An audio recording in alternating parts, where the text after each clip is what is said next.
ఇందుగలడు అందులేడని సందేహం వలదు, ఎందెందు వెతుకు అందందుకు గలడు నారాయణుడు అన్నారు.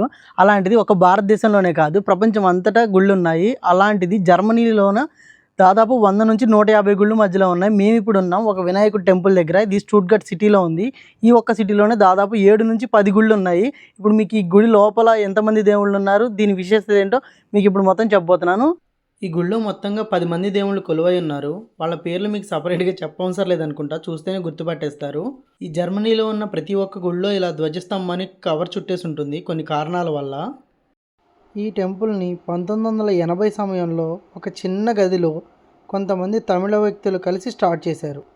తర్వాత 1987 సమయంలో ఒక అసోసియేషన్గా ఏర్పడి ఈ టెంపుల్ని నిర్మించడం స్టార్ట్ చేశారు. తర్వాత కొన్ని లాస్ వల్ల ఈ టెంపుల్ని ఒక 2 సంవత్సరాలు కట్టడం ఆపేశారు. ఇది 1992లో పూర్తిగా నిర్మించబడింది.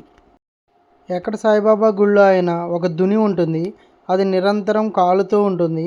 కానీ ఇక్కడ జర్మనీలో కొన్ని కారణాల వల్ల అలా ఫైర్ వెలిగించడం కుదరదు. దానివల్ల ఈ సాయిబాబా గుడిలో దుని అనేది మనకి లైట్స్ ద్వారా వెలుగుతున్నట్టు చూపిస్తారు. అయినా చూడడానికి చాలా బాగుందిలేండి. ఓం నమ శివాయ. సబ్స్క్రైబ్.